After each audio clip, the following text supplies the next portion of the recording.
right, guys, I'm changing out of these free responses for a little bit just to give you some practice. I know that your test is free response, which means you're not gonna have any multiple choice, but that doesn't mean the questions from multiple choice aren't good ones and things to explore. So I went ahead and just pulled out a multiple choice section.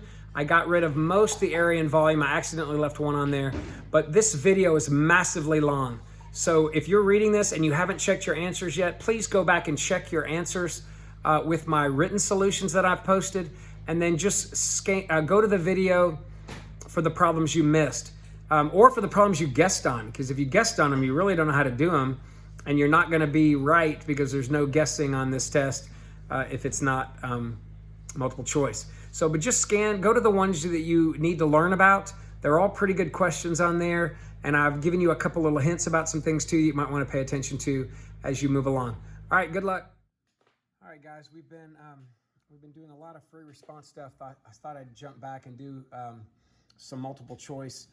You will not have multiple choice on your test, but that doesn't mean the concepts on there, the style in which they ask them, may not show up. So we're not going to worry about just checking, and we're not going to be guessing on this when you do it. I really want you to get a feel for what you know.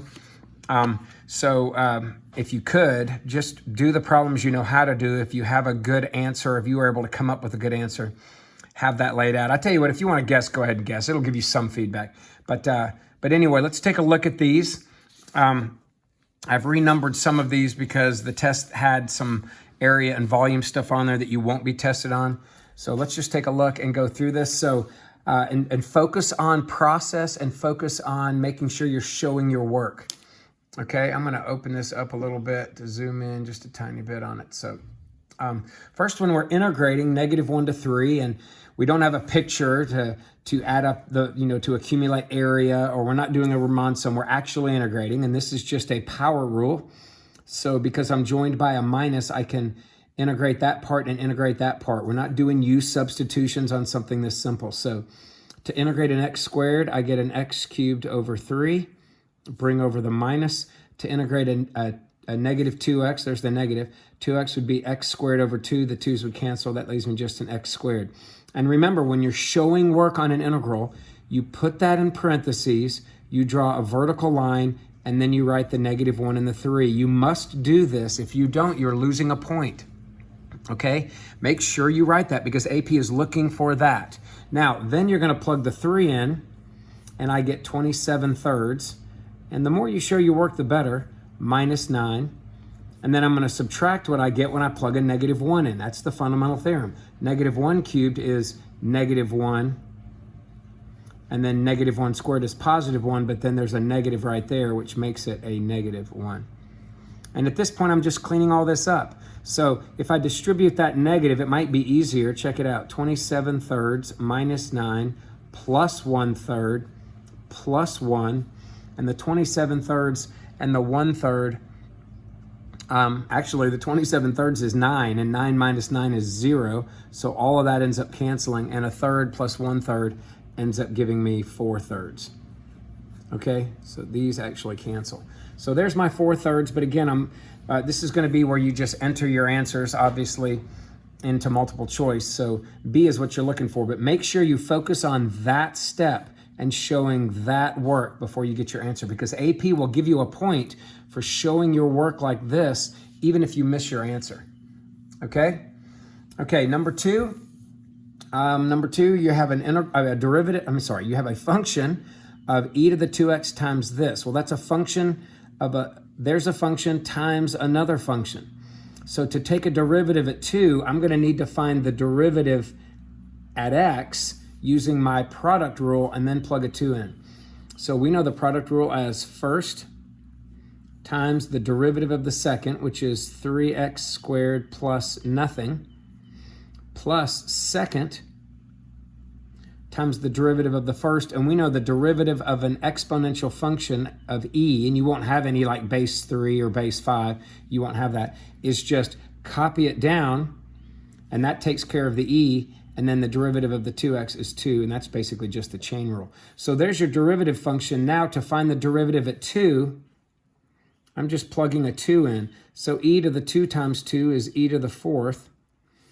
3 times 2 squared is 12. 2 cubed plus 1 is 8 plus 1 is 9 times 2 times e to the 4. And if that e to the 4th is 12 and that e to the 4th is 18, and 18 and a 12, when you had like terms, you add the coefficients, you end up with 30 e to the 4th. And that's your D right here. All right. Okay, so moving on to number 3. Number 3 says, let f be a differentiable function such that a point on the function is this, and the slope or the derivative at that x value is -1/2. Well, man, I'm giving you a slope and a point. It sounds like they probably want a tangent line. And then it says, what's the approximation for the function at 2.1 found by using the line tangent to the graph? So there it is. I'm doing a tangent line, and then I'm going to use that tangent line to approximate it. I noticed a couple of you guys on your free responses lately, you were using the derivative and this to find, or that sometimes they gave you a derivative equation and not the actual slope at 2. But you were finding actually going back and finding f. Make sure you don't do that. If they want an approximation using a tangent line, you must use a tangent line. Okay, so y minus the y value, which is 4, equals the slope x minus the x value, which is 2. So that's that easy, and then all I have to do now is plug 2.1 in there for x. So I'm going to plug a 2.1 in there, so here I go. So for f of 2.1, that's basically the y value, I'm going to add this 4 to the other side, and I'm just going to have -1/2, plug the 2.1 in there, subtract the 2, and then just add that 4 to the other side. And if you can show this, that's great, but they're going to give you credit for this right here, and then they're going to give you credit for your answer. Now, on a multiple choice, obviously, you're just going to get credit for your answer, but remember, no multiple choice. So make sure you show the tangent line and then plug the 2.1 in. And when I plug a 2.1 in there, 2.1 minus 2 is 0.1, right? And 0.1 is 1/10. So I end up having -1/20 plus 4. All right, so that ends up giving me 3 19/20. And the only answer that even has a 3 is this, and that just happens to be 19/20 is 0.95. So there's my 3.95. And remember, you'll have a calculator you can use, okay? You have a calculator, but they're giving you problems that you do not need a calculator for. All right, so that ends up being B. All right, and then on number 4 says, let G be the function defined right here. How many relative extremas does it have? Now, you got to get in your head what the difference between a relative extreme and a extreme is. A relative extreme means I don't care about endpoints, and I'm looking for where the derivative is 0 or d and e. Okay, that's it. So relative and changes signs. So relative extremes means I'm looking for maxes and mins. So if it doesn't change signs around those critical numbers, it's not going to be a relative extreme. Now, if I were to said, how many extremes does it have? Well, it's going to have a max or a min, and that's the EVT, the extreme value theorem, says you always have a max and a min on continuous functions, and this is a polynomial, which is a continuous function. So let's see about this now.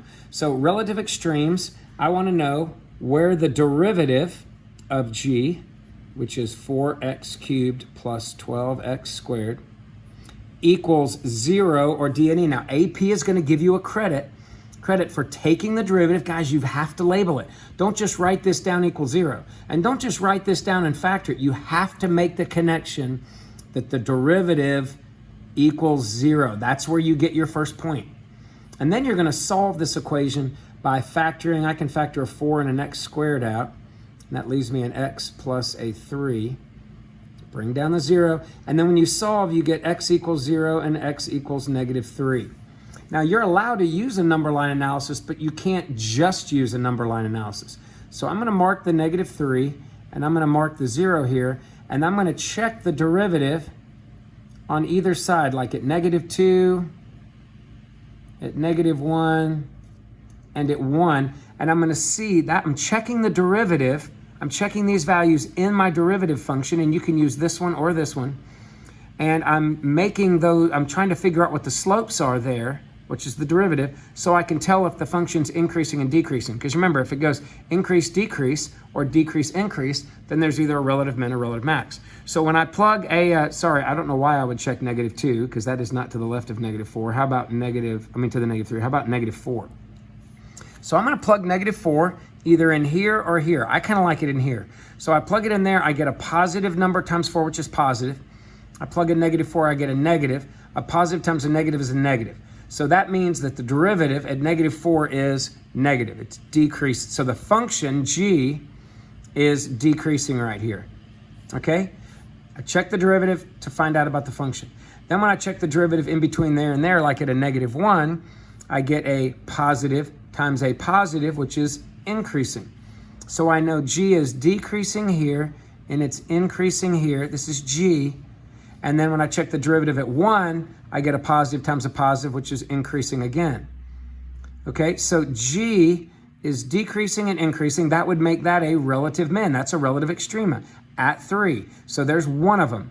Now, if I wanted to find the actual relative extreme, what would I do? Yeah, you take that -3, you plug it back in your function, and you find out how low it was, right? Because that's a relative min. But guys, this is not a relative max. I'm increasing, I'm flattening out, and I'm increasing some more. That's a layout right there, or what we've called a layout. So the only one you have, how many are there? Well, there's just one. Only one relative extrema. All right, and that relative extrema would have been a relative min. Okay, so how many? Just one. That's your B.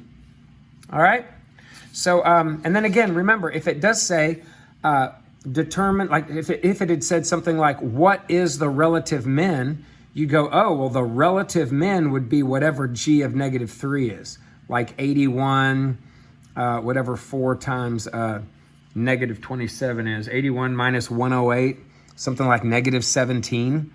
And there wouldn't be a max, because this thing goes up forever there and up forever there.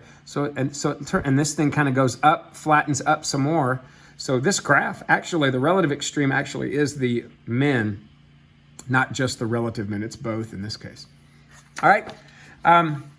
So let's take a look at number 5. All right. So number 5 says on a certain day, you got this table here. It says, and these are the things you key in on. Now, this is very familiar. This looks like a free response question we've already had. On a certain day, the rate. So this right here is modeled by R. This is a rate at which it says at which material is deposited. So the rate is in tons per hour, and this tells you at how many hours this tons per hour is occurring. So it looks like each additional hour, the rate was going from a whole lot at time 0. Maybe they had a whole bunch at the beginning of the day, and as the day wore on, they were doing less and less. They had less and less deposited. Okay, but it says R is measured in tons per hour. The question is, using a trapezoidal sum with 3 subintervals indicated by the data in the table, what is the number of tons? Well, we know that we integrate a rate to get an amount or change in the amount. And if I want to know how much was deposited, I can use an integral to do that. Well, that's what a trapezoidal sum, a right-hand Riemann, left-hand Riemann, midpoint, they all find integrals of stuff. So I'm going to integrate this from 0 to 9, and I'm going to show this. But I'm not doing an exact integral because I don't have the function, and I don't have a picture to accumulate area. So I'm going to approximate it with a Riemann sum. Now, remember what a Riemann sum does. It takes 1/2 times the base times the sum of the heights on that interval. So you first got to find the bases, and this is going to have a base of 2 here, a base of 5 here, and a base of 2 there. So the base on that first one is a 2. And then on that base, it's going to basically average these heights, but the 1/2 is averaging them. So you're just going to add up the 15 and the 9. And I would highly encourage you to do the setup because they're giving you credit for this setup. I had a number of people set it up perfectly and then add it together incorrectly. So if you took shortcuts on the setup and they couldn't tell what you were doing, you're going to miss both.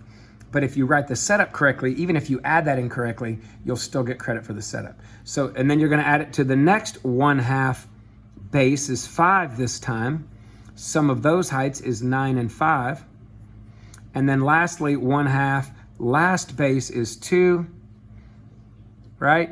And then you're going to have the heights are 5 and 4 on that interval. And then when you add this up, okay, I look for ways to cancel, like that canceled, and I was left with a 24. And then here, this was 14, and I could take half of the 14, which is 7. 7 times 5 is 35. They're not giving you any credit for this calculations. So don't do too much canceling where I can't see what was going on. But you'll have a calculator. Goodness, just type it in your calculator, even though you shouldn't need one. Like I'm not using one right now. All right, and then that's a 9. So 24 and 35 and 9, when you add those together, gives you 68. And the units on this is when I integrate a rate, if it was in tons per hour, I get an amount, which would be tons. All right? So it's important that you set it up well and that you get an answer. Make sure that you're typing this in your calculator correctly, and you get that answer of 68 tons. So A. All right? So moving on. The next one says there's a function g defined by this, and I don't know b. B would be a constant. It says if the line tangent to the graph of g at x equal -1 is parallel to the line that contains those points, what is b? Okay, so it says if the line tangent to the graph of g at that is parallel to the line that contains those points. Well, guys, I can find the slope that contains those of the line that contains those points. So let me go ahead and do that. The slope of this is just y minus y over x minus x, which is 6/3, which is 2. So I'm going to go ahead and find that slope. It's 2. Now it says, I'm trying to find out what b is. So it says if the line tangent to the graph of g. So if it's tangent to g, what do you think I'm going to have to do? Yeah, I'm going to have to find, if it's tangent to that, I'm going to have to find a slope and a point. So let's find the slope first. So it says the slope at -1 is parallel to this line. So I know it's telling me right now that the slope at -1 is the same as this one. Well, if it's parallel, that means the same, so it must be equal to 2, right? And then I also happen to know that the derivative of g, just by looking up at this function, is 2x plus b. Well, if you know the derivative is 2, and you know the derivative is 2x plus 1, then why couldn't I set the derivative of g at -1 here, which is this? Why couldn't I take that and set it equal? These are the same, right? So if they're the same, I should be able to take this g and set them equal to each other and solve for b. So when I take that -2 and add it, I get a b equals 4. Now, if you're asking me, how did I know what to do on this? Guys, I'm just playing around a little bit and using what I know, right? I know there's a derivative. I can find that derivative here, and I can also find a derivative manually at -1. So if this derivative, which matched that, is equal to that derivative, which I found manually, and they're equal, then I can solve for b that way. Okay? All right, so let's take a look at number 7. So number 7 gives you this funny piecewise function. It says, what's the value of this integral? Guys, I have a sneaky suspicion something like this is going to be on here. Now, what is this asking for? It's an integral. Now, integrals can be found manually using our integration rules. Integral can be found by finding the area below a curve. An integral can be found by a Riemann sum. But this is saying the integral of this. Okay? Now, this is a piecewise function. Now, do you know how to integrate that expression right there? And the short answer is no, you don't. Okay? So what I need to do is maybe draw a picture of this and then find this integral, since I don't know how to integrate the absolute value of x over x. I don't have rules for that. But I do know how to draw a picture of this. Now, you may go, no, I don't. Yeah, you do, because you can plot points. So I'm going to sketch a picture of this real quickly. Now let's think about what this means. This piecewise function is going to look like this when x is not 0. Well, when x is not 0, that's when x is 0. So when x is 0, y is 0. That's a point right here. But not 0 means everywhere else. So let's just start plotting in some points. I'm going to start to the right over here. What happens if I plug a 1 in for x? Y is 1. What about 2 in for x? Y is 1. 3 in for x, 3 over 3, 1. 4 in for x, 1. What about if I plug a half in for x? 1. What about if I plug a third in for x? 1. So what do you think this looks like going to the right? To me, it looks like a horizontal line right here heading this way, but not at 0. At 0, it does not exist. It's 0, it's 0. So I'm going to put an open circle there. Now let me check this way. What if I plug a negative 1 in there? Well, then I get 1 over a negative 1, which is a negative 1. What if I plug a negative 2 in there and there? I get 2 over negative 2, which again is negative 1. And if I keep plugging those in there, I get more negative 1s. So again, this is going to be another horizontal line going that way. But if I get closer and closer, like negative 0.1 over negative 0.1, negative whatever, anything over itself, the top is positive, the bottom's negative, it still ends up being a negative 1. So that also looks like that.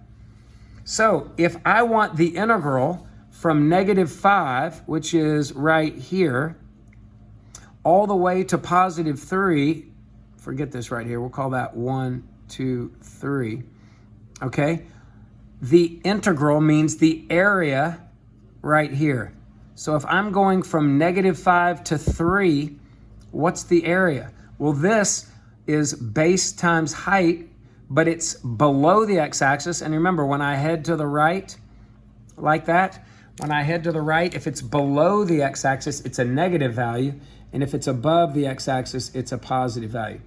So right here, this area right here ends up being a negative 5, but this area here is a positive 3 for a total of negative 2. And I have a sneaky suspicion that AP is going to ask you some kind of question about a area with a piecewise function. Don't be afraid of it. And if you could integrate it, I'm just going to integrate, like say I could do that. Let's just say that was just like a simple x squared. Well, then I'm going to integrate that from negative 5 to whatever that interval is. If that interval was like less than 2 or between, say, negative 5 and 2, I'm going to integrate that from negative 5 to 2. If this integral is from like 2 to 6, I'm going to integrate that from 2 to 6. And just remember, integrate each part, which is essentially what I did. I integrated that part and found the area, and I integrated that part and found the area. All right, looking at 8. 8 says, let g be a continuous function using the substitution u equals this on that integral, dx is equal to which of the following? Okay, so this is a little trickier problem than what you might imagine. And the reason why it is we learn u substitution a certain way. We make a u substitution, we integrate, and then we plug the u back in. They don't want you to plug then we plug whatever the value of u is back into the equation. So our answer would never have a u in it. But they want to know, how is this equal to something with a u? So if my final answer is going to have a u in it, then I can't let these answers be the same because these are x's. I basically have to resubstitute everything. Now, I've done a problem like this before, but it's not super common. So let me show you how to do this. First of all, we learned that when you integrate a g function and you replace that with a u, which is clearly what they want you to do, and they are even telling you what the u is, they're saying, okay, if u is this, then my du would be 2 dx, which means right here I'm going to need a 2 to finish this substitution off and a 1/2 in the front. Okay, so most people make this mistake. They drop down here with the 1/2, they leave the 2 and the 3 in there, and they replace this with a u and that with a du, and then they look down here and voila, there it is. And they pick B and they miss it. And here's why they miss it. What I have done, if I have substituted the x's, now listen, normally that would be fine. normally I would do this. I would integrate little g and get big G, and then I would plug the 2x back in. And when I plug the 2x back in, I'm okay to use that 2 and that 3. But they don't want you to. They want you to stop. So this is messed up because I have got u's in there for my x's, but I haven't replaced those x's. These are x values I'm plugging in for x. I've got to change these too. So what I'm going to do is say, okay, if that's an x value, I'm going to plug that 3, okay? I can't use this right here. What I have to do, okay, oh, sorry. What I have to do is replace those x's with u's. So I'm going to plug that 3 in for x, 2 times 3 minus 1, and I get u equals 5. 5 is going here. And I'm going to replace that in. I've got to change everything to a u. So I get 2 times 2 minus 1, and u equals 3. That goes in here. And that is what I'm looking for. They have asked this question on every single AP test, sometimes twice in the history of AP. So we don't normally do this way, but guys, I could actually do this. Like this allows me to, when I integrate and I get 1/2 big G from 3 to 5, I don't have to plug the U back in. I'm done with it completely. So from here on out, I don't even have to look at that 2x minus 1 again if I do it this way. We just normally don't do it this way, but we always have to teach our AP kids to be aware of this kind of question. So I don't know if they'll ask it or not, but there's a very good chance they might.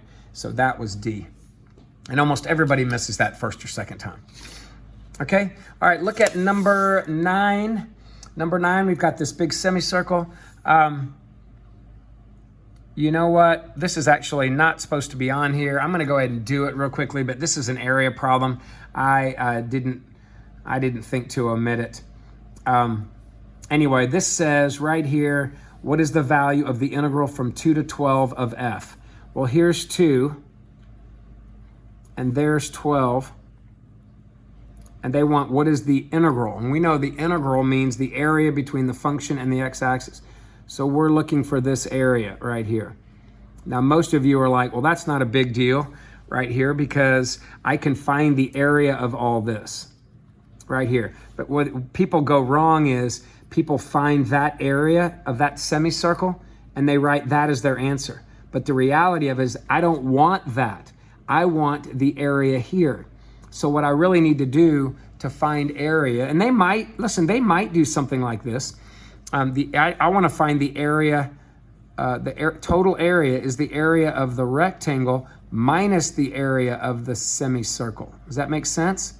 Because I want this part. So I'm going to find the area of the rectangle, which is from 2 to 12, right? That is a base of what? Or that's a length of what? 10. And from 0 to -6, that's a height of 6. 6 times 10 is 60. Okay, so that whole area right there is a 60. Now you gotta be careful. Okay, technically it's a -60, but I'm just gonna write 60 for now. And then the area of the semicircle, the radius right here, if that length is 10, the radius is 5. So I wanna do 1/2 of a pi radius squared, okay? But I know that the final amount has to be negative. Okay, so I'm gonna find all of this, which gives me basically 60 minus 25 pi over 2. But this right here, when I take all of it and subtract that, it gives me a positive number. So I have to negate all of this because it's below the x-axis. And that ends up giving me a -60 plus 25 pi over 2. Okay, and that ends up being C. All right, so a little bit tricky. To me, it's more of a geometry question. It's checking your knowledge of what that the integral means area, but I don't know that you're gonna see that question on the test. All right, so that's number 9. Let's take a look at number 10 here. Okay, so on number 10, it said an object moves along a straight line. Didn't really say that it was horizontal or vertical, but it does give you the acceleration. And it says at time 0, the velocity is 10, and the object's position is 7. So this has got a lot going on right here. So they're giving you the acceleration and they're asking you about position. Okay, so think about that for a second. I've got to go to acceleration back to position. Well, we know that position, when I take a derivative, gives you velocity, and velocity, when I take a derivative, gives you acceleration. So what does it sound like you're going to have to do here? It sounds like you're going to have to integrate twice. So for me to go to acceleration back to velocity, for me to find that velocity equation, I'm going to have to integrate the acceleration equation, right? And I'm going to have to do that from time 0 to time, we'll call it time t. But what do I know about here? It said the velocity was 10 at time 0. So that tells me, they're giving me information, that's telling me v of 0 equals 10, okay? That's going to be helpful because when I integrate this, I'm going to get a c value, okay? And, or I could maybe treat that a little bit differently, but this is what I'm going to do. And they also told me the position is 7, so that means the position at 0 is 7. And they're looking for the position at 2. Okay? So here's what I'm going to do. I'm going to go ahead and integrate that. So when I integrate that, I get 6t squared.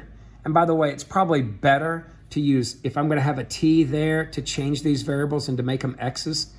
Okay? So it's probably better to do that. I'm going to go ahead and say that. And if you're wondering why, well, if you want to end up with a t in there, it's better to put the t here and then just have a different variable. So I'm going to make those x's. So that gives me 6x squared over 2, which is 3x squared. All right? Over, the 2 is already there. And that's from 0 to t. You following me? I'll tell you what. You know what? It's going to be better to do this. Let me just do this. Forget about the 0 and the t. Let's just do plus c. Let's go old school, right? So I get 3x squared plus a constant. And then we know at the point 0, 10, I'm using this in here, I get the velocity is 10 when the x is 0, c is 10. So I know right now that my velocity equation is 3x squared plus 10. All right? Now I got to integrate it again. Okay, so I'm running out of space, so I'm going to come way over here. So now, to find the position equation, I'm going to integrate the velocity equation. All right, so to find the position equation, I'm going to integrate this. All right? And I could stay with t if I want to on this. Okay? So I'm sorry, I probably should have thought through this one a little bit more. And I'll show you this real quickly at the end. I could have stuck with time on this whole thing because I'm not going from a to b. I'm just using an indefinite integral with the c value. So pretend there's a t right there for now. So when I integrate that, I find that the position equation equals, say that's a t. I'm letting it dry right now. Okay, slip it in there. All right, so that 3t squared is t cubed over 3, so t cubed plus 10t plus c, right? But then we know at the point, if I plug in the point 0, 7, remember they told me the position at 0 was 7 in the original problem. If I plug that in there, it gives me 7 equals 0 plus c.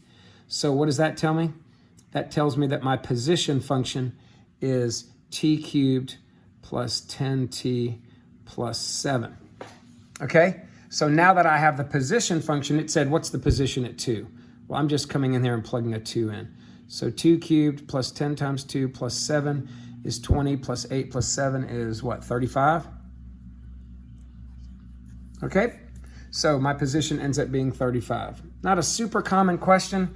But again, you are welcome to use a t right here because if I am not putting values and I'm, like I originally learned these, if I'm going to do the integral with the c value, I don't need the a and the b like I would on the fundamental theorem.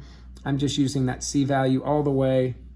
So I can use t and dt all the way through this problem. It's not a big deal. But should I ever use variables right here? If that's the variable, the time that I want to use, it's just good practice to change those x's. I don't think AP will care. In fact, I'm pretty sure they won't, but it is a good practice. All right? Okay, so I'll make this all cleaned up on your key when I post it. All right, number 11. It says, if that's true, then what's the triple derivative, the third derivative? You're like, oh my gosh, I've never done that. Who cares?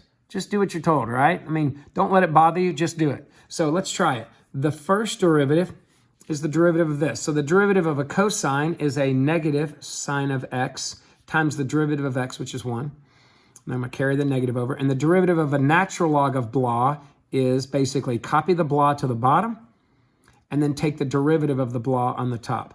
So that, I'm going to clean it up. Negative sine of x minus 1 over x. All right? Now, so the second derivative, and since I'm looking for an answer, then I'm going to clean these up. I don't want the numbers getting crazy. All right, so anything you can do to simplify along the way is probably a good idea if you're going to take a second derivative or a third derivative. The derivative of a negative sine of x, now, if that's the first derivative, I'm taking the derivative of this. The derivative of sine is cosine, so I drop the negative down and write cosine x. And the derivative of negative 1 over x, now I could use a quotient rule if I want, or I can make that an x to the negative 1 and do it, either way. So with the quotient rule, I would do this. I'm going to put the negative just right there and then do a quotient rule. So low d high, the derivative of high is 0, so that's gone, minus high d low, well the d low is 1, so 1 times 1, over the low squared. And that wasn't so bad, right? That gives me negative cosine x plus 1 over x squared. All right? And you're probably going to start seeing some of these answers maybe. Actually, no, not yet. And then the third derivative would be the derivative of that. So I'm going to bring the negative over. The derivative of the cosine is a negative sine, so that negative along with this negative makes it positive sine. And then the derivative, well, I'm going to bring over the plus and do the quotient rule again. Low d high, the derivative of 1 is 0, so that's all gone, minus high, which is 1, times d low, which is 2x, so 1 times 2x is 2x, but remember it's minus that. Over the low squared is x to the 4th, and when I clean that up, I get the sine of x minus 2 over x cubed. So you haven't done a lot of stuff where you've cleaned it up, but this is definitely one. Now, if you're you're missing that, but if you were, you would be fine copying this down on your test because it's not multiple choice on the AP test you're going to be taking, but this one was A. All right. Okay, let's look at 14. I'm sorry, number 12. Number 12. Look at number 12. You got this picture, which is a function of f. Okay. Now it says the graph of f consists of 3 segments. There's one, there's one, there's one. It says g is the antiderivative of f. Now, a lot of you guys are still struggling linking this together. Antiderivative means integral. So it says g is the integral of f. Okay? So that would mean when you integrate f, you get g. Now, the question says, it also gives you g of 2 is 5, right? It says, how many values of c does g of c equal 3? So I'm going to take this, which is kind of what they're saying right here, right? I'm going to write that a little bit more particular, okay? I'm going to say the integral of f from sum a to sum b, and I'll say f, we can call it f of x dx, is equal to the g function, right, from a to b, right? Integrate f and you get g, which you could also think of as g of b minus g of a. Okay? So the integral of f is this. Now it tells you that g of 2 is 5. Okay? So that tells me right now that I'm definitely going to have the 2 and the 5 in this problem. Okay? So what I'm going to do right here is I'm going to think, all right, so for this particular one, based on this information, I'm going to go ahead and let the integral, I'm going to put a 2 there, from 2 to b of f of x dx equals g of b minus g of 2, right? Because 2, a, b, b, 2, 2. And I know g of 2 is 5, so I'm going to go ahead and put that in there. So here's what I've got here. They're basically asking me, let me finish writing all this. Okay, they're saying how many values of c, right here, if you want to change that b to a c, you can. How many values on that interval from 0 to 6 would g equal 3? How many values would g equal 3? Okay, so I'm going to look at this right here, and I'm going to think, okay, how many times, how many places, I can replace B with C if I want. All right, I'm going to add that 5 to the other side. Let's think about this. Thinking about this right here. Okay, how many places would G of C, would all of that right there be equal to 3? How many C's? Okay, so let's think at it. That would mean that this area would have to be a -2 beginning at, that all of that would have to be a -2 so that when I add it to 5 would give me 3, right? -2, all right? So let's think about that for a second. I'm going to go starting at 2 right here. Okay, so how many C values would this area be a -2 so when it's added to 5 it's 3? Well, think about it. If I go to the left right here, that's base times height times a half, right? 1/2 base times height. That area right there is -2. So if the C was 0, that would be a -2, which would add to 5 to give me 3. So there's one place, right? It said how many values, right? C could definitely be 0, all right? But what about this? And by the way, when I go from 2 to 0, anything above is negative because I'd be going that way, right? When you go to the left. Now, what about 2 to the right?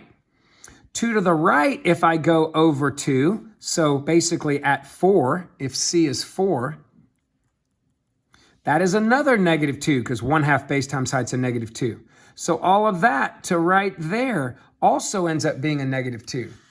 You seeing that? Left is a -2, right is a -2. So now I at least have 2 places. So I can go ahead and I know it's not 0, I know it's not 1. At the very minimum, guess C or D. Okay, but wait a minute. What happens here?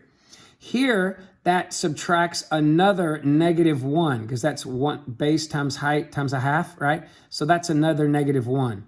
But wait a minute.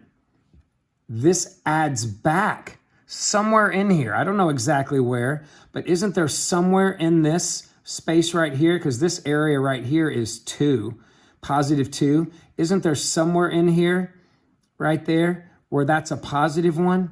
And isn't that -1 and +1 would cancel? So there's another place somewhere right in here at 5-ish, right? C equals 5-ish. There's another place where the total area would be -2 because those would cancel. So there would be 3 places, actually.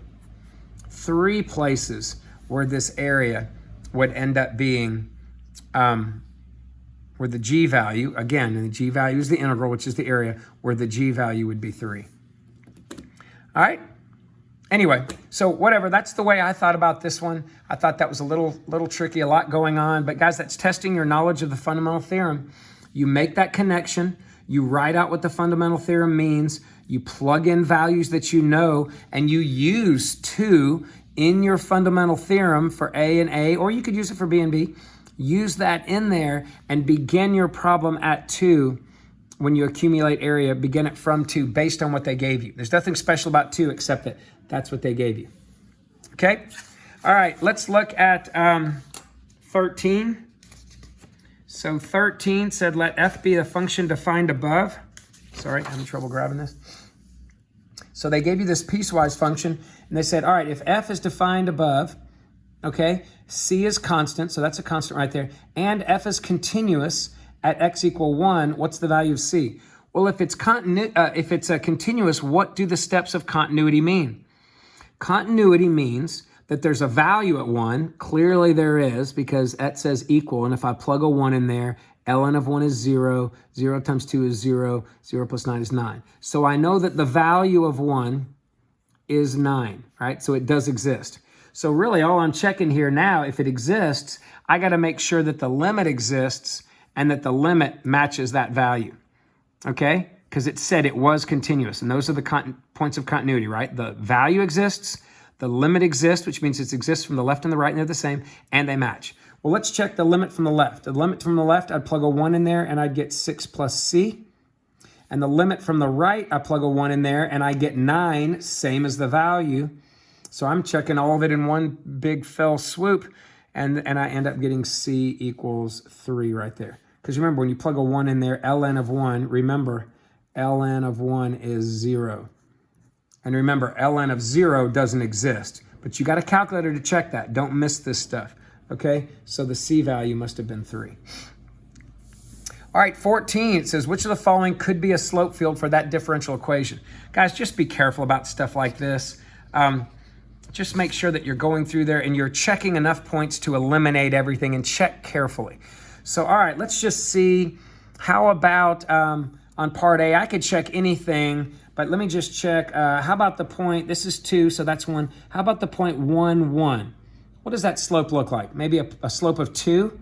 So if I check the point right there, which is 1, 1, what is my derivative at 1, 1? Let's just go up here and plug that in. I get 1 plus 1 is 2. Oh, well, that actually looks like it works. So let's check another one. How about this point at -1, -1? All right, so at -1, -1, that slope looks like what, about a -2? Let's try that in there. So my slope, dy dx, sorry, at -1, -1, let's be careful. I get 1 minus 1, right, because -1 squared is 1. Y is -1. That gives me 0. Wait a minute, that's not a 0 right there. So I checked a few points. It didn't work. I'm throwing it out. It's not A. Let's go over here and check B. All right, let's check the same couple points again. What about 1, 1 here? Right, 1, 1. We've already said that 1, 1, the slope is 2, right? The derivative at 1, 1 is 2. But you can see right here the slope's negative, so there's no way it's positive 2. I can throw that one out. All right, let's go down here, and sometimes it's harder to discount these. Let's check 1, 1 here. 1, 1 here, the slope does look like 2, right? So again, the derivative, and I'm checking the same thing over and over again. I don't know why I'm really doing that, but just to show you. But that's 2, that's possible, that's okay. How about -1, -1? -1, -1, actually that looks like 0. We've already checked that, but just to show the work again. At -1, -1, the slope is 0. That's okay. Let's try another point. What about at -1, 0? How about that? So what about if I check the derivative at -1, 0? So if I plug a -1 in for x, that gives me 1. Plug a 0 in for y, that gives me 1 plus 0 is 1. Does that look like a slope of 1 right there? No, to me it looks like a slope of something negative, probably a -1, -1/2. Either way, that does not work, right? So because of that, toss that out. So I'm checking these values right here, and I'm circling the ones that give me reason to toss it. And I've tossed all 3 of them, so unless I've made a careless error, it's got to be D. But you can check all day. Check all day. All points work, right? They just are going to, all right? If you want to check them all day, but I've eliminated those with careful, cautious plotting. But if I were you, sometimes you make a careless error. I'd probably check a few points anyway. If you check a couple after all of this, you're probably okay. But guys, if you can't eliminate it, by the time you've checked 4 points, there's a pretty good chance that it's correct. And I usually check something in each quadrant or where the slopes are changing. Maybe check something that should be a 0 like that. Like these are flattening out and going towards 0. Looks like that's a 0 right there. So you can plug the origin in, but check enough points to have confidence. All right? Okay, so now we're looking at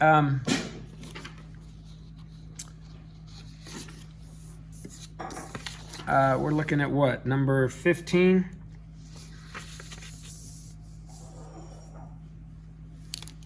Hold on 1 second. All right, so 15 gives you this funny function. This is the first time I've ever seen a problem like this. It said, is a solution to which of the following differential equations? Now, I remember missing this at first and going, what the world is this? And it was pretty tricky to me. I don't know that they would ask something, but I'm going to be creative. I don't know how to solve a differential equation that's a second derivative in it. I've only know how to do dy dx's. I don't know how to do d2, like really, because y prime is dy dx. I could solve that differential equation, but one with a dy squared over dx squared, I don't know how to do that. So here's what I did. I just got a little creative and I said, well, what if I just found the first and the second derivative, plugged them in there, and then just tried to see if it makes some sense. Okay, so let me just be creative here. What is the first derivative here? The first derivative of that would be copy it down, take the derivative of the exponent, and then minus the derivative of that's 5 and the derivative of 7 is 0. And then the second derivative would just be the derivative of this, which again is copy that down, take the derivative of the exponent, so there's another times 3, and the derivative of negative 5 is 0. So this just ends up being 9e to the 3x. So there's my first derivative, and there's my second derivative. Okay? Now, what I did then, it says that this is a solution to this. Well, then this must be true if I plug these in. So let me just start guessing and checking. Does that make sense? This is an equation, right? It says this has to be a solution to this.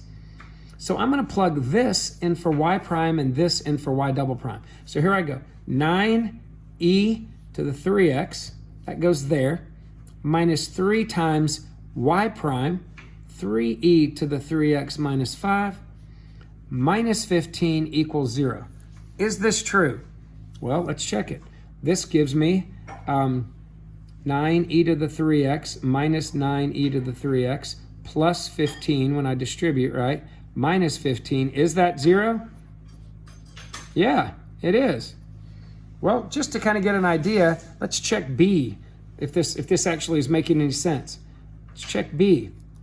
Y double prime, so 9e to the 3x minus 3 times. Now, bottom line, if this is true, then there's no way that's true because I'm adding 15 and not subtracting it.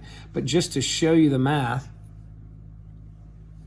oh my Lord. Yeah, there we go. Yeah. I thought I had not hit play on this thing and I'd been talking for 30 minutes. Good gracious. Plus 15, but you can see, I'm not going to check all these, but you can see right here, minus 9e to the 3x when I distribute, plus 15, plus 15. So you can see those cancel. 30 does not equal 0, so no, it's not a solution to this one. Okay? And I'm just going to put et cetera, et cetera. All right, so right there you can see on A it was a solution, and on B it is not. You check C and D, it's also not. But anyway, that was really unusual. First time I'd ever seen a problem like that was that problem. And I remember struggling with it too because the stuff that I knew wasn't really fitting, and then I just threw it all out the window and got creative. Don't really see that happening on your test, considering how short it is. Every point's so valuable in their understanding of calculus. This is not that big of a deal. It's just more of a, can you be creative? All right, so as you can see by all the white out in a second, I started doing this problem the hard way, which I looked at this inverse and saw that I was taking the derivative of the function, and I started using my inverse derivative rules, and I totally forgot for a second that we have a rule for taking the derivative of this inverse function, although some of them I don't have a rule. Like if it wasn't a trig function, finding a derivative of an inverse function is it's a little bit trickier. All right, so anyway, I just pulled out my rules and I'm going to remind you of those. The derivative of an inverse trig function of u, because it's not always x, it could be in parentheses 2x minus 5 or whatever. So the way you do it is you just take, it's going to be a fraction, and in the denominator you're going to have the square root of 1 minus whatever that is. In this case, it's just going to be an x squared. But if it was something else, it might be a big parenthesis squared. And then whatever that is, you take the derivative of it and put it in the numerator. All right, so the derivative of that in the numerator. And then while you're at it, I mentioned inverse tangent as well. That has no square root, it's just 1 plus u squared. But again, the u prime on the top. So we're doing an inverse sine. So the derivative of an inverse sine, I'm just gonna take the derivative function. So the derivative of the inverse sine is the square root of 1 minus u squared. So I wrote the square root of 1 minus, and then I went ahead and squared that u value.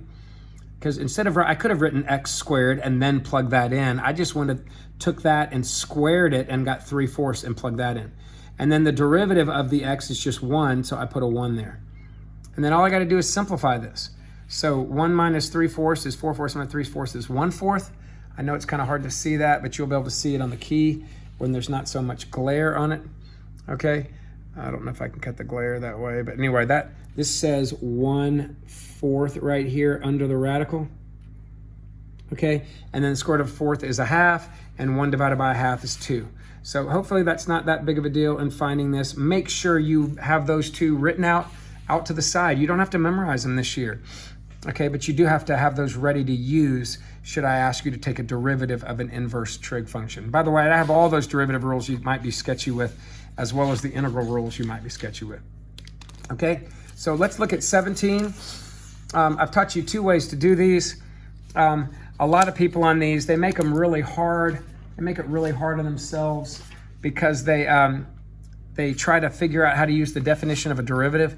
But remember, you don't have to do that anymore. I'll show you both ways, but I look at this and I see definition of a derivative sometimes. Sometimes I don't, but on this particular one, I see a function, and I see a function when x is e.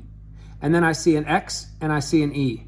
So to me, that's that definition of a derivative, which is the limit of f of x minus f of a, whatever that is, over x minus a, whatever that is. But who cares if you don't see that? Do the limit like it's a limit problem. Plug in e to the n. E to the 20th minus 3e minus e to the 20th minus 3e is 0. Plug an e in there, 0. What can I do with limits when you have a 0 over 0? You can do L'Hopital's rule. And L'Hopital's rule tells you to take the derivative of the top, then the bottom, and then redo it. So here we go. And by the way, AP wants you to say, because of that, therefore, I'm going to apply L'Hopital's. They want to see that word. I can apply L'Hopital's rule. Okay, so I'm going to take the limit as x approaches e, and I'm going to redo the top and the bottom. So now remember, the variable is x, which makes e 2.7 a constant. So be careful about that. So the derivative of that becomes 20x to the 19th. The derivative of that becomes negative 3. And the derivative of these are constants. That is a constant, that's a constant, that's a constant. All those become zeros, right? You don't need any of that stuff. And on the bottom, you get a 1 minus, and again, that's a constant, a 0. So when I plug e now, when I plug it back in, I get 20e to the 19th minus 3 over a 1, and there it is. So guys, you don't have to know stuff that's fancy. If you get 0 over 0, say, oh, write it. Write I'm doing L'Hopital's rule. And by the way, a lot of you, when you do L'Hopital's rule, I've seen you take the derivative, but you never put the limit back in there. They're giving you points for saying that, and for redoing your limit. Make sure you do it all. Okay, that's important. All right? Because again, this is not going to be a multiple choice test. All right, 18. All right, said let f of x be a twice differentiable function. They're giving you this about f, which is a point. They're giving you this, which is a formula for the what? It's a derivative, but that would be a formula for the slope, the d dx of y. And it says, what's the second derivative? Well, guys, at 1. So I'm looking for the second derivative at x equal 1. Well, more than likely, when I take the second derivative of this, I'm going to have a y in it. So I'm not going to want to just do it at 1. I'm going to want the second derivative at the point when x is 1, which is at the point 1, 2. That's what I'm looking for. Okay? So to find the second derivative, I could just take the derivative of the first derivative. So let's come down here and take a look. So the second derivative, which is d2y over dx squared, is the derivative of this. Now remember, I'm taking the derivative with respect to x. If all you write here is 3y squared plus nothing, you missed it, because it's 3y squared derivative of y with respect to x, dy dx. Now, if that had been x cubed plus 3, it would be 3x squared dx dx, which would have canceled. But it's y, and you're doing with respect to x, so dy dx. Okay? So what would be the second derivative of y with respect to x at the point 1, 2? Well, that means I'm going to need to plug a 2 in for y. But I'm also going to need the slope at 1, 2. Well, what is the slope? To get that in there, I need to find the slope at the point 1, 2. Well, that's just 2 cubed plus 3, which is 11, right? So I'm going to take that right there and plug that in for the dy dx. And I end up getting 12 times, 4 times 3 is 12 times 11, which is 132. Guys, you can't forget that dy dx. All right, and of course 12 is an answer, right? They're trying to suck you in if you forgot the dy dx. So 132. All right? Okay, so that takes care of number 18. Let's look at 19. All right, 19 says, all right, you got this table, and it gives you a bunch of f prime, g, and g prime values. It says h is that composite function. Notice that's not f of x times g of x, it's f of g of x. What's the value of the derivative of h at 1? Well, let's find the derivative of h first, and that would be a chain rule. So start on the outside, f prime of blah, it takes care of the f, times g prime of blah, it takes care of the g, times 1, which I don't need to bother with. Okay, so that's the derivative. Now I want the derivative at 1. So h prime of 1 is going to be the derivative of f of g of 1 times the derivative of g at 1. Well, the g of 1 from the chart is 3. So I'm going to replace that and then do the derivative of f at 3, which is 7. And then the derivative of g at 1 is negative 2. So I'm just going to bring that down, and I get a negative 14 right here. All right? So that shouldn't be too much trouble. We've done a lot of those in the past. Looking at number 20, it said let f of x be a particular solution to that differential equation with that initial condition. What is the expression for f? That means if f is y, I'm asking you for y. I'm asking you to solve this differential equation. This is another way of saying it. So this is a differential equation problem. These are worth 5 points on the AP test, although that might be a little bit more tricky than this one. So what are our rules? Separate the variables. If I multiply by a y, I get y dy. If I multiply by dx's, I get x plus 1 dx. That would have been worth 1 point. Then I'm going to integrate both sides. To integrate a y, I get y squared over 2. Guys, don't do a u substitution with this, for goodness sake. Just integrate each part. You can do that when it's plus or minus. Integrate an x, integrate a 1, and then you get a constant. This would have been worth 2.5 points. Point, half a point. And then they're giving you the initial condition of 0, negative 2. So if I plug in the 0 and the negative 2, if I just show that I'm doing that, they give you the other half. And at that point, you've got almost all your points right here. So a 0 in for x, a negative 2 in for y gives me 4 halves, 0 over 2, plus 0 plus c. Those cancel, and I get c is 2. Plug that 2 right there back in exactly where you were plugging this in. So I'm plugging it in there. So y squared over 2 equals x squared over 2 plus x plus 2. All right, so now my job is to solve for y. So I'm going to multiply through by a 2. And then I'm going to square root both sides. Now here's where you got to be careful. When I square root both sides, okay, let's check this out right here. I get y equals plus and minus that. Now on this particular problem,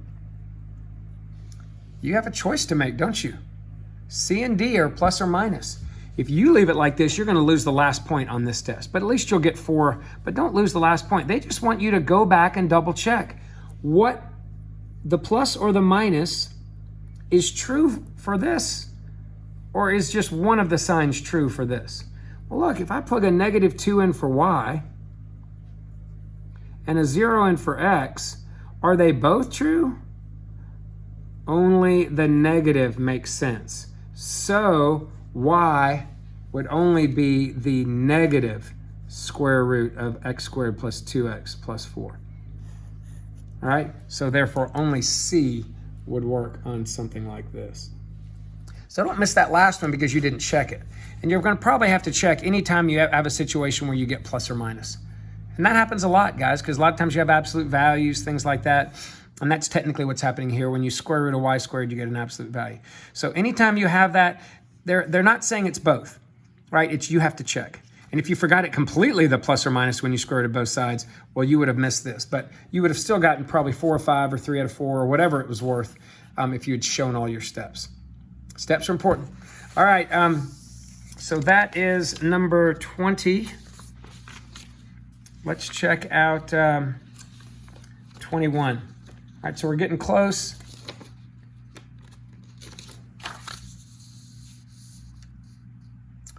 All right, we are skipping this. This is not on the 8P. Skip. Sorry, this is not on. I don't know why I left it on it. Coronavirus test. Okay, they are not putting rotational volume or area between two lines, so we're skipping that. Sorry about that. Let's move on to number 22. Now, number 22, a lot of traction's been gained on these. These limit problems are kind of funky looking, but they're really testing your knowledge of L'Hopital's rule, guys. So I plug a 3 in there, I get tangent of 0, and we know that tangent of 0 is 0. If I plug a 3 in here, I get 3e to the 0, which is 3 times 1, minus 3, which is also 0. So if this was a problem on your test, it's not multiple choice, guys. It's important that you show your work. If that works, I can apply L'Hopital's rule. Say it, okay? And then that means I go rewrite the limit. It's important that you show your steps. Don't just take the derivative and plug it back in on your own. Show them what you're doing. I'm redoing the limit. What's the derivative of tangent of blah? Secant squared of blah times the derivative of the blah, which is 1. And then what's the derivative of the bottom? Copy the bottom down. Copy that. The derivative of the exponent, which is 1, and then the derivative of negative x is negative 1, and then we're redoing the limit. And this time I get secant squared of 0, right, over, plug a 3 into that, and I get 3e to the 0, so 3 times 1 minus 1, which is 2. And for those of you that hate secant squareds, I guess if you want, you can move it down to the bottom and make it a cosine squared of 0. So if you want to do that, you can. That would be my thinking. That's how I would process this anyway. Secant squared on the top is a cosine squared on the bottom. But guys, you could even type this in your calculator if you have an Inspire. I mean, don't let this mess you up. Cosine of 0 is 1. 1 squared is 1. 1 times 2 is 2. We're done here, okay? So don't miss something like this because you're like, I don't know what secant of 0 is. You can have a calculator out. Now, if you had an 84 or a scientific, again, you can always bring this down and make it a cosine squared on the bottom if you want. You got to know those trig relationships. That's something that's testable. But if I was doing it, I would just say, to do the secant of 0, you basically do the cosine of 0 and flip it. So the secant of 0, I'm just going to do cosine of 0 is 1, flip it, still 1. 1 squared is 1. So I could do it right there and then just carry the 2 over. All right, hopefully that's not too bad. All right, next one. Let f be a function with a first derivative defined by that. So that is the derivative of f, or the slopes at f, for every value bigger than 0. I also know that a point on the f function is 1, 9, and another point is 3, 11. It said, what value of x in the open interval satisfies the conclusion of the mean value theorem? Now, what's the mean value theorem? Again, you should have these all written down. The mean value theorem says that the derivative of the function somewhere, the instantaneous rate of change, that means you're calculating a derivative, that has to be the same thing as the derivative from the beginning to the end, which is the average rate of change. The beginning is 1, the end is 3. So the y at 3 minus the y at 1 over the 3 minus 1 has to be equal to the derivative somewhere. Well, let's check that out. So f of 3, we already know is 11, right? And f of 1 is 9, so 11 minus 9 over 2 is 2 over 2, which is 1. So this is just telling me that the derivative which is 3x squared minus 6 over x squared, has got to be equal to 1 somewhere. We'll solve it. Cross multiply, and I get 3x squared minus 6 equals x squared. Combine like terms, and I get 2x squared equals 6, or x squared equals 3. So that tells me that x, when I square root both sides, would be plus or minus square root of 3. But it says what value of x in that interval, and negative root 3 is like negative 1.7-ish. Root 3 is like positive 1.7. That would be in there. So on this interval, I throw that out, and I just keep the root 3. Another way they could ask that question is how many x's or how many c values would satisfy that conclusion? Don't make the mistake of saying 2. Always check to see which of them actually occur in that interval. All right? And then 24. Okay, so 24, guys, they may ask you this. They do this every now and then. I'm asked to do this integral, and clearly that's not a rule. Clearly I can't factor and cancel. And I look at that and I go, well, u substitution doesn't even work. Because if I let the top be 2x, the top be u, then the du is 2x minus 1, and there's not a 2x minus 1 in there. If I let the bottom be u, then the du is dx, and that doesn't get rid of my x squared minus x minus 5. So remember, whenever the power on the top is the same or bigger than the bottom, I've got to do, we call it long division, but in this case, I could have done synthetic division. I got to divide the bottom into the top. So I'm going to divide the bottom, because I can use synthetic division, into the top. And do you remember synthetic division? Take the coefficients, take the opposite of that sign, drop the 1, multiply, add, multiply, add, and that is my remainder. So what this right here really is, this is the same thing as me integrating 1x minus 3 plus 1 over x plus 2. Because that's what this means. This means, right there, x minus 3 plus 1 over x plus 2. So I'm going to integrate this instead. Now, this is not hard, because all I have to do is integrate the first part. I can throw an extra dx in there. And then integrate the 3, or the negative 3, depending on how you want to think about it. And then I'm just going to integrate the 1 over x plus 2.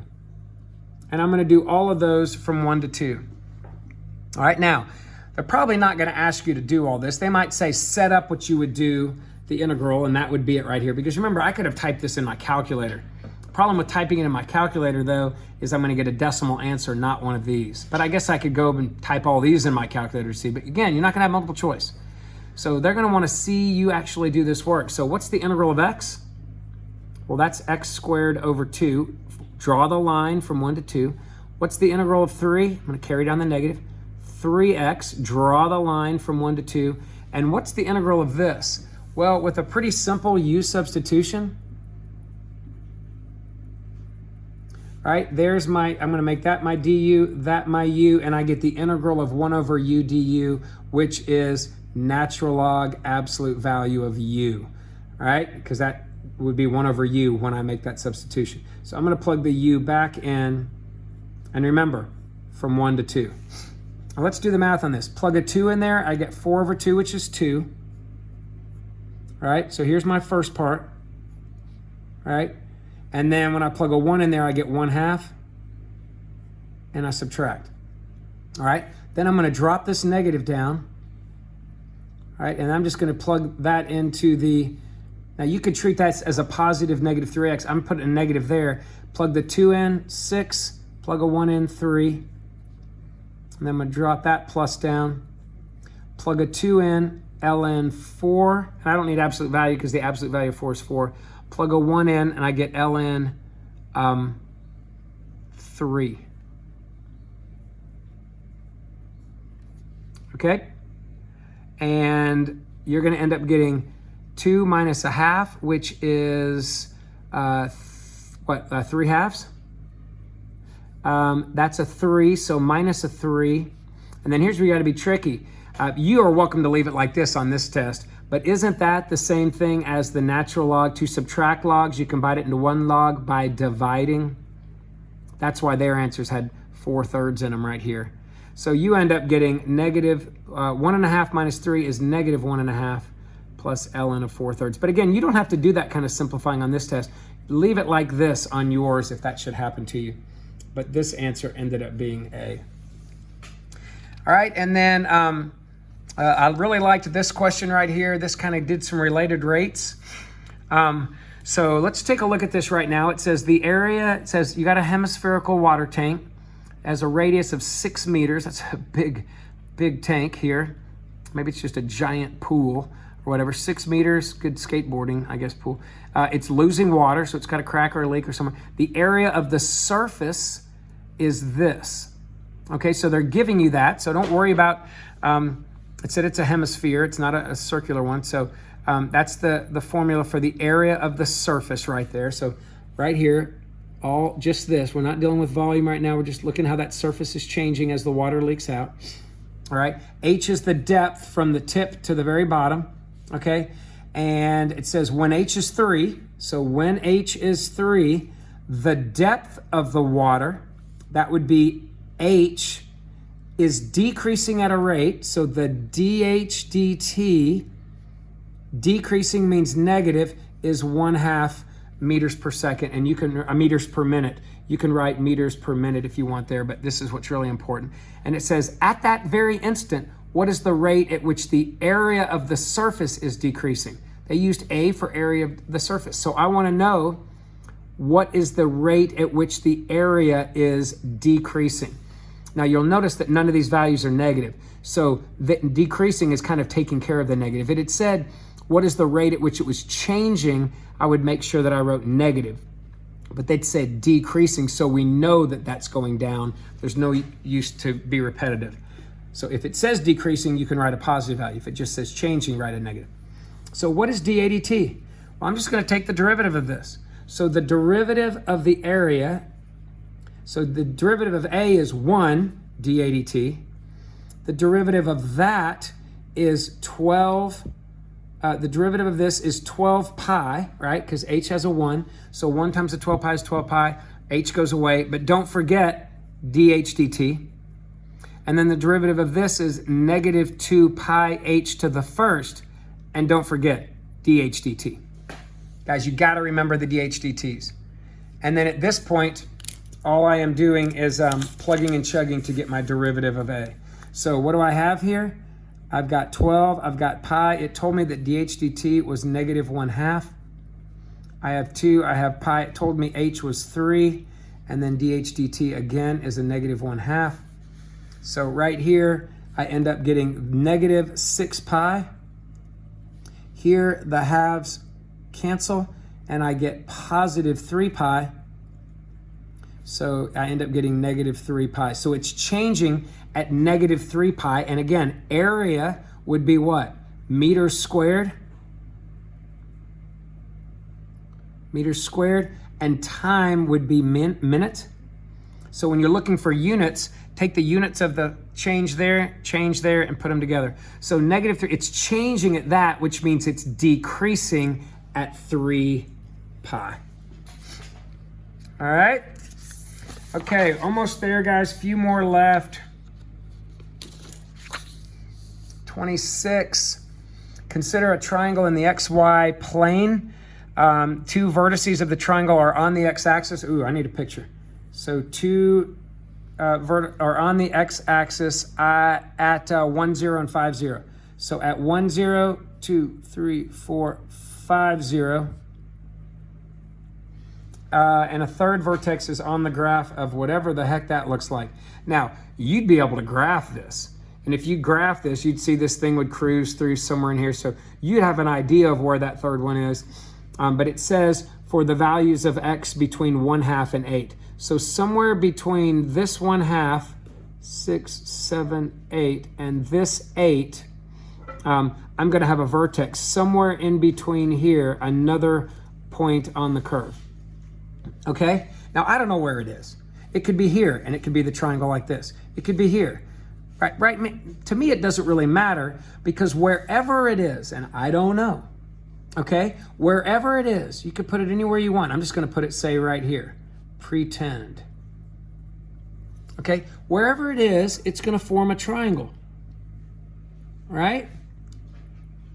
And it tells me to maximize the area of a triangle. Now, you got to go way back, guys. We haven't done a lot of max and min stuff. But to maximize area, I'm going to find out first, what is a good area function? Well, area function would be 1/2 times the base, which is 4. I know that is always 4, times the height. Guys, what is the height here?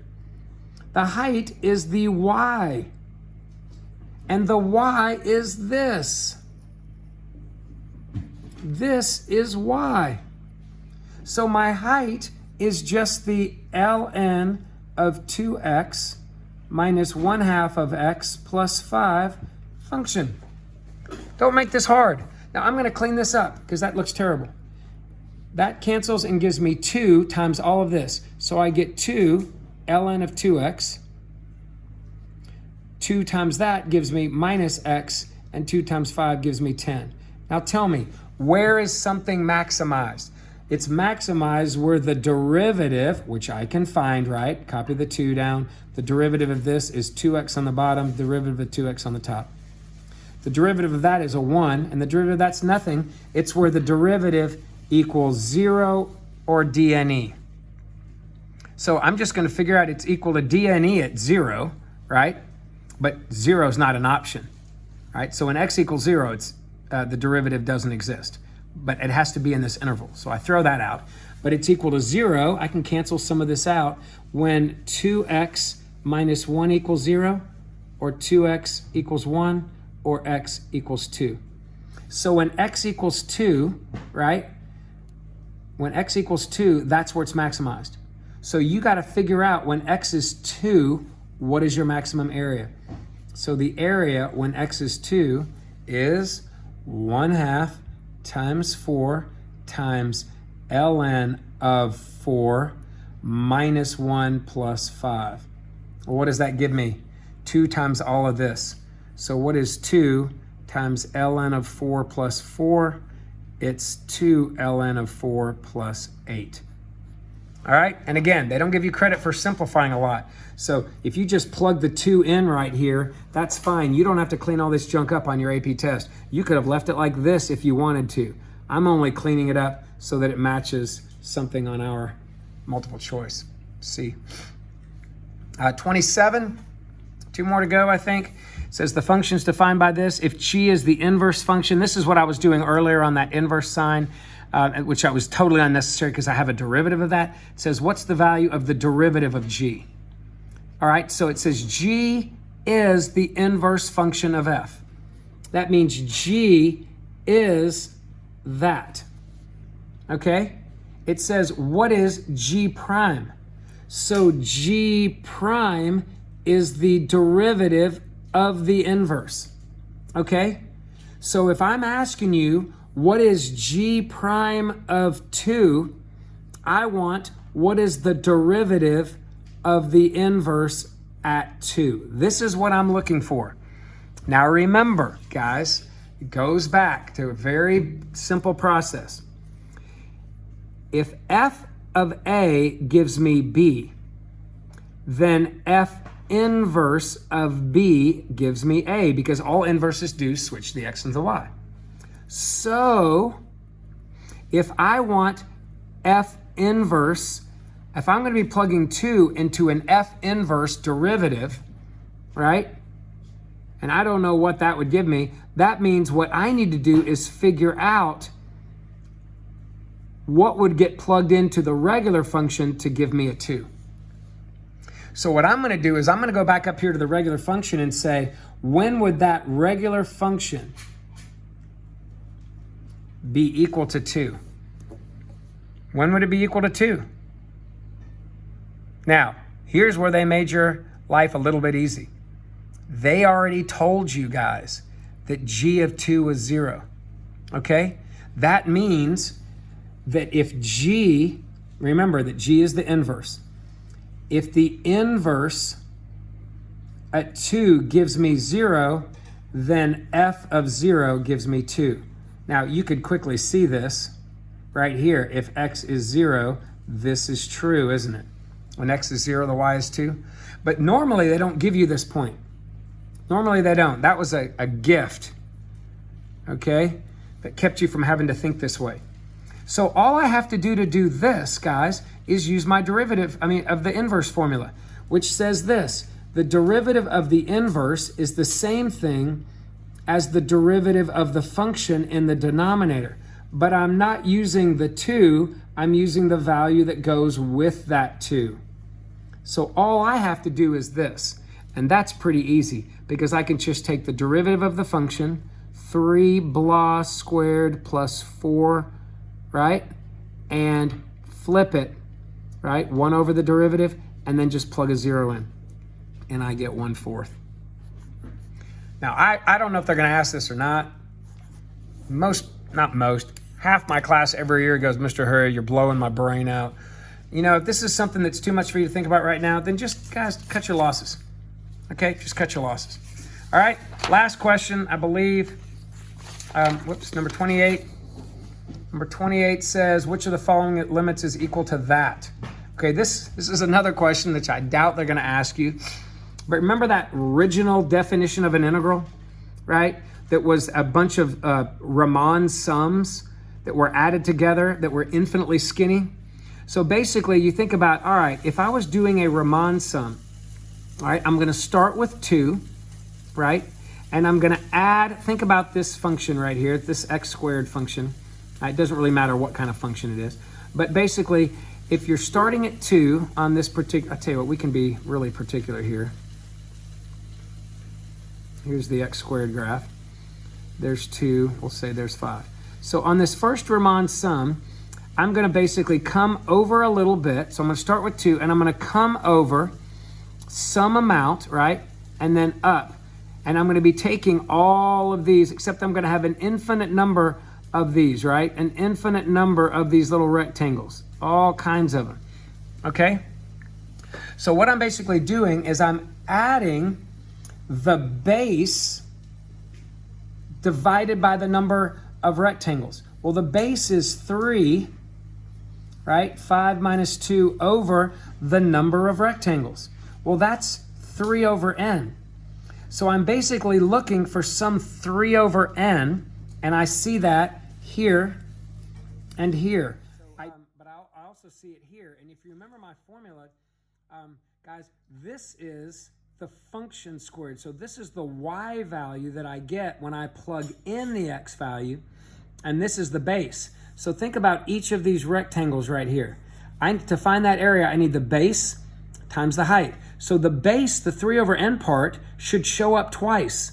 Here it shows up once, but not twice. Here it doesn't show up here. And here it only shows up once. So that really should be enough for me to eliminate these. But again, you don't have multiple choice. So if they were asking you to write this in the limit formula, which is probably not what they're going to do, but if they did, then you would have to think, okay, I'm thinking I'm starting at 2 right here. I'm finding all this area from 2 to 5. I'm starting here, and I need a base. So my base is going to be 2 plus whatever 3 over n is. Now again, n is going to be infinitely small. So 3 over n, I'm adding that to 2 to get my x value, and I'm plugging the x value in, and then I'm plugging it into the function, so I'm plugging it into the x squared. So that gives me my height times the 3 over n, which is the base, and then that gives me the area of one of these rectangles. And then if I sum all of them from 1 to infinity, I get all of that as the n goes to infinity. I'm sorry, from 1 to n as the n goes to infinity. So what it basically does is the n, by going to infinity, makes these bases super tiny and makes them almost like sheets of paper filling in that area and creating this. So I got to go with D, but I could stop right here. Now, the big key for you is, can you take this, if they were to give this to you,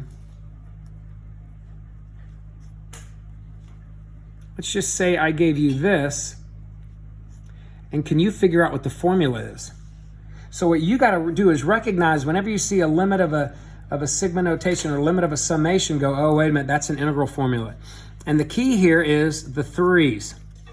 The 3's show me the base, which is the top minus the bottom. So that immediately tells me the difference between A and B is 3. But this tells me the leftmost boundary. So that's my starting spot. That's my 2. And if the base is 3 before I divide it up into really infinitely big parts, or an infinite number of rectangles, right? If the base is 3, that's the top minus bottom, that gives me the 5. And then all of this is what I'm plugging into the function, and I was plugging it into a blah squared. So blah squared, don't forget a dx. So hopefully you'll be able to think like this should you be given this, but I have a hard time believing they're going to ask you to go from that to that. On a short test, it just doesn't seem that important. All right.